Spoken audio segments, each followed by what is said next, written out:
हमारे ज्ञान विज्ञान को नष्ट कर देती है। इस कामना को त्याग दो।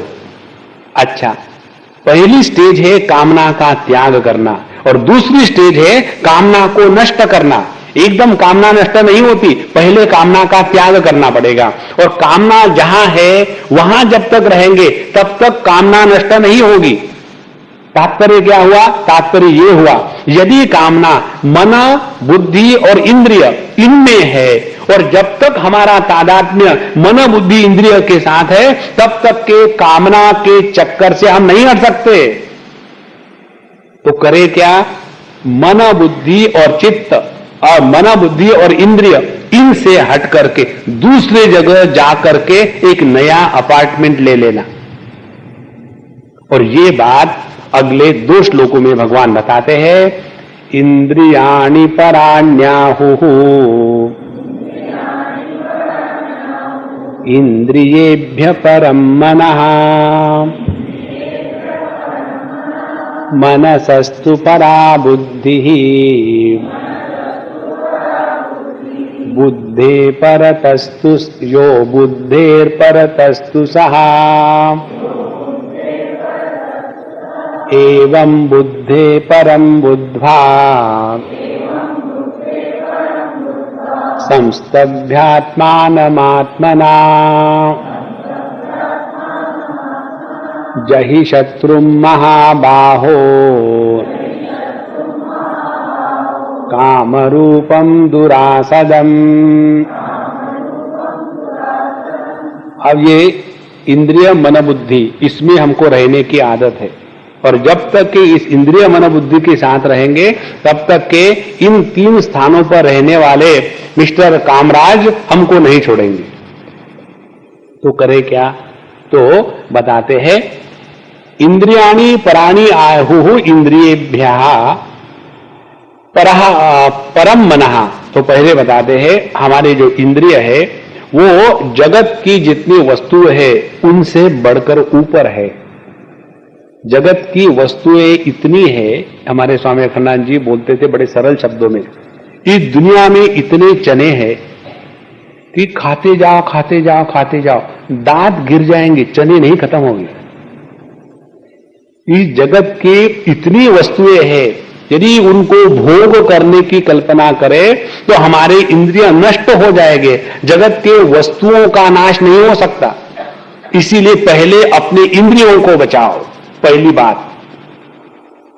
तो इंद्रियों को बचाने का तात्पर्य क्या है? हमारे नचिकेत महाराज के शब्द, वहां नचिकेत जी बताते हैं जब उनको अनेक प्रकार के प्रलोभन दिए जाते हैं तो वो कहते हैं कि स्वभावामर्त्यस्य यदन्तकैतत् सर्वेन्द्रियाणाम जरयन्ति तेजः अपि जीवम सर्वम अल्पमेव तवैव वाहास्तव नृत्य गीते।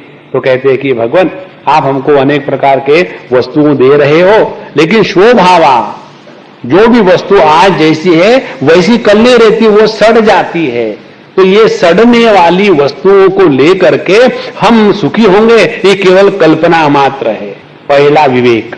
दूसरा विवेक, सर्वेन्द्रियाणाम जरयन्ति तेजः, जितना हम ज्यादा भोग करेंगे उतना हमारा इंद्रियों का तेज नष्ट हो जाता है। इंद्रियों का तेज क्या है? इंद्रियों का तेज ये है भोग के द्वारा अत्यंत आनंद की प्राप्ति होना। जैसे देखो आप, जिन घरों में हमेशा डाइनिंग टेबल पर भिन्न भिन्न प्रकार के स्वीट्स रखे होते हैं, यदि खाने के बाद उनको कहो हाँ कुछ स्वीट्स ले लेना, फिर पूछेंगे क्या है? लड्डू, हाँ मुझे नहीं चाहिए। या चॉकलेट, मुझे नहीं चाहिए। रसमलाई, नहीं कल ही खाई थी। कुछ भी दो, क्या करें, एक लगा दो, आप ठीक है। और जो व्यक्ति 6 महीने में एक बार स्वीट डिश लेता है और उसको कहा कि स्वीट डिश ले लो, क्या है? रसगुल्ला। अरे रसगुल्ला हमने तो 6 महीने से नहीं खाया, लगा एक खाएंगे और कितने प्रसन्न हो जाएंगे। क्यों? इंद्रियाणाम तेजः, जो उसके इंद्रिय का तेज है वो जागृत हो गया। हमको यदि असली भोग करना है तो उसके लिए तेन त्यक्तेन भुंजी था। हमारा ईशावास्योपनिषद कहता है जितनी भोग के साथ त्याग की भावना होगी उतना भोग में आनंद आता है। इसीलिए यहां बताते हैं इंद्रियों को बचाओ पहले, इंद्रियों से हट करके, और इंद्रियों के विषयों से हट करके। तो जितने इंद्रियों के विषय है, शब्द स्पर्श रूप रसगंध, उनका महात्म्य है जब हमारे इंद्रिय काम करते हैं, नहीं तो नहीं है। अच्छा, अब इंद्रियेभ्यः परम मनः, इंद्रिया कब काम करेगी? जब मन चंगा तो कटौती में गंगा। यदि आपको किसी ने बढ़िया बढ़िया खाना सामने रखा है और आप खाने के लिए तैयार हो गए और वो आकर के कहे, अच्छा आप भी आ गए, कोई बात नहीं, खा लेना, खत्म करो जल्दी, दूसरे लोग आ रहे हैं, ऐसा कहेंगे तो तुरंत क्या भिखारी है आपके यहां, हमको मिलता नहीं घर में, हम चले जाएंगे। नहीं नहीं नहीं, फिर भाई माफ करना, मैं ऐसा नहीं कहना चाहता था, मैं जरा गुस्से में था, और फिर आप खाओ तो वो खाने में कभी आनंद आएगा? नहीं आएगा। क्यों? कि अब मन दुखा हुआ है। तो इंद्रियों का जो बल है वो है मन में, और उसके आगे मनसस्तु परा बुद्धि ही। और यदि हमने अपने आप को ये समझ लिया है कि यह व्यक्ति हमको खिला करके कुछ हमारा हमसे कोई काम लेना चाहता है, बनवाना चाहता है, इसने हमको ये डिनर पर इसलिए बुलवाया है ताकि एक बहुत बड़ी ऑर्डर इसको चाहिए और हम अमुक और मिनिस्टर को जानते हैं, वो हमको खरीदना चाहता है। यदि ये बात समझ में आ गई तो हम क्या कहेंगे? वहां जाएंगे ही नहीं, उसको बताएंगे हां जी जरूर आएंगे, पक्का आपकी पार्टी, और हम नहीं आएंगे और नहीं पहुंचेंगे। और बाद में कहेंगे भैया आप नहीं आए थे, अरे क्या करूं यार, बंबई का ट्रैफिक जाम, ऐसे जाम हो गए कि आ ही नहीं पाए। क्यों? कि अब हमारे बुद्धि पर प्रभाव पड़ने वाला था कि इस व्यक्ति ने हमको समझ क्या रखा है, खरीद के लेता है क्या। इस प्रकार से अपने आप को पहले विषयों से हटा करके इंद्रियों में रखे तो हम विषयों के प्रभाव से बच गए। इंद्रियों से हटा करके मन में ले आए तो इंद्रियों के प्रभाव से बच गए। इंद्रिय से हट करके बुद्धि में ले आए तो मन के प्रभाव से बच गए। और जो यहां बुद्धेः परः, और जो इस बुद्धि के परे है अपना स्वरूप परमात्मा जो सच्चिदानंद है, यदि उसमें जाकर के बैठो तो ये जो तीन स्थान है काम के ऑपरेट करने के, इंद्रिय मन बुद्धि, उनसे परे जाकर के बैठेंगे तो उस इंद्रिय मन बुद्धि में कितने भी काम को अपना काम करने दो, अपन को बाबा कुछ लेना देना नहीं है। ये इंद्रिय ऐसे ही होते हैं, इनके साथ झगड़ा नहीं करना चाहिए। ये मन में ऐसे ही विचार आते हैं, उनको करने दो, अपन को क्या करना है, अपन तो बंबई वाले हैं, अपन को कुछ नहीं करना। इस प्रकार से जितने हम पहले दृष्टा बने और फिर साक्षी भाव का अभ्यास करें। ध्यान से सुनना, जब हम अपने इंद्रियों का तादात्म्य छोड़ करके मन के स्तर पर आते हैं तो हम दृष्टा भाव जागृत किए हैं। तो इंद्रियों के माध्यम से तो प्रयोग कर रहे हैं, लेकिन जगत की कोई भी वस्तु हम पर प्रभाव नहीं कर सकती। तो यह जो जगत में रहते समय जगत के प्रभाव से बचना, इस अभ्यास को कहते दृष्टा भाव का अभ्यास। और उसके बाद जब ध्यान के लिए अपने आसन पर बैठते हैं तो मन में अच्छे बुरे विचार आते रहेंगे, तो उन अच्छे बुरे विचारों के द्वारा प्रभावित नहीं होना और अपने आप को सभी वृत्तियों से अलग रख करके उनके द्वारा प्रभावित नहीं होना, ये हो गया साक्षी भाव का अभ्यास। भगवान ने यहां ये दो अभ्यास बताए, पहले दृष्टा भाव का अभ्यास और फिर साक्षी भाव का अभ्यास। ये जब हम करते जाएंगे तो कहते हैं एवं बुद्धेः परम बुद्ध्वा, जब तुम उस स्थान में जाके बैठोगे तो संस्तभ्यम आत्मानम आत्मनः, अपने आप को निष्ठा से इस विटनेस हुड में या साक्षी भाव में पक्का कर लो। जही शत्रु महाभाव हो, जही का कहे नष्ट कर डालो, वही जाकर के तुम यह कामना को असली रूप से जीत सकते हो, अन्यथा नहीं। तो दो बात होगी। एक बात, पहले हम अपने इंद्रिय मन और बुद्धि इनको कंट्रोल में रख करके कामनाओं का त्याग करें। दूसरी बात, अपने स्वरूप में निष्ठा प्राप्त करके उस कामना का नाश करें। यदि इंद्रियों में रह करके कामना का नाश करना चाहेंगे तो हमारा भी सत्यानाश हो जाएगा। यदि मन में बैठ करके कामना का नाश करना चाहेंगे तो हम अपने आप को मार रहे हैं। यदि बुद्धि में बैठ करके कामना को नष्ट करने का प्रयत्न करेंगे तो हम अपने ही ऊपर कुल्हाड़ मार रहे हैं। तो करना क्या, यदि इस काम को नष्ट करना है तो पहले काम जहां है वहां से गुपचाप उठ के चले जाओ और अपने साक्षी रूप में बैठ लो, और उसके बाद ये जो मन बुद्धि और इंद्रिय है वहां एक बम गोला डाल दो, चाहो उस काम का सत्यानाश हो जाए, अपने आप को स्वरूप में स्थिति प्राप्त कर लेना। एवं बुद्धे परम बुद्ध्वा संस्तभ्यात्मानमात्मना जहि शत्रु महाबाहो काम रूपम दुरासदम। और यह जो शत्रु है हमारा काम रूप, बहुत ही कठिन है उसको जीतना।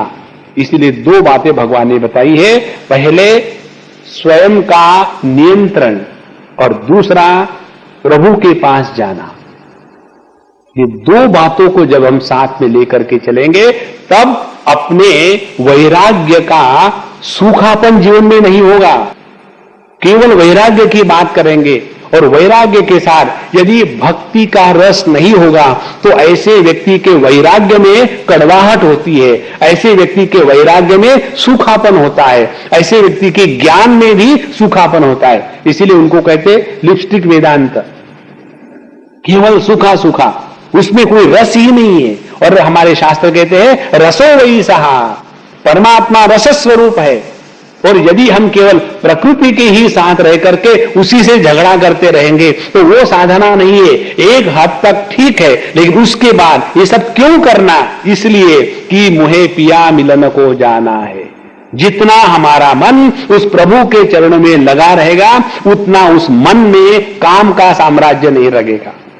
जितनी हमारी इंद्रिय प्रभु के गुणगान गाने सुनने में लगेगी उतना कामना का प्रभाव नहीं रहेगा। जितनी हमारी बुद्धि प्रभु के स्वरूप का चिंतन करेगी उतना हमारा बुद्धि का जो व्यवहार है वो कामना के द्वारा प्रभावित नहीं होगा। इस प्रकार से इन दोनों को संतुलित रूप से चलाना माने कामना को जीतना है, और इस कामना को जीतने के लिए कर्मयोग है। 5वें अध्याय में भगवान बताएंगे योगिनः कर्म कुर्वन्ति संगम त्यक्त्वा आत्मशुद्धये। कर्मयोग पब्लिक को सुधारने के लिए नहीं है, कर्मयोग किसी का भला करने के लिए नहीं है। कर्मयोग इसलिए है कि हम अपने अंतःकरण को शुद्ध कर रहे कि नहीं। अंतःकरण की शुद्धि क्या है, काम को हटाया शाम को ले आवे, शाम को नॉट इन द इवनिंग। तो जितना हमारे हृदय में प्रभु का साम्राज्य महात्म्य बढ़ेगा उतना बढ़िया है। इसके बाद यह अध्याय पूरा होता है। ओम तत्सदिति श्रीमद्भगवद्गीतासु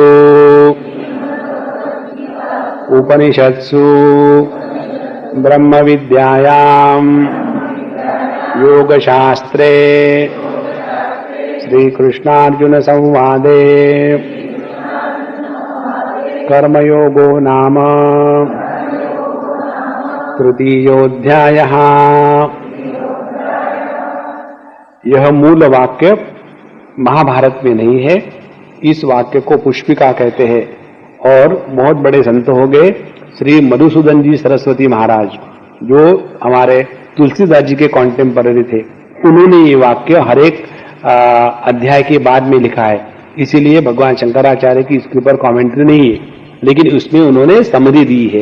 क्या है कि यह जो भगवत गीता है ये उपनिषद स्वरूप है, इसमें ब्रह्म विद्या का प्रतिपादन है, और ये ब्रह्म विद्या को प्राप्ति के साधन योग शास्त्र वो भी बताया है।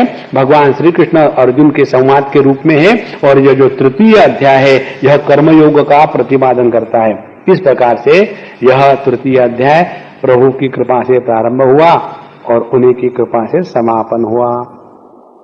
ओम पूर्णमदः पूर्णमिदं पूर्णात् पूर्णमुदच्यते पूर्णस्य पूर्णमादाय पूर्णमेवावशिष्यते।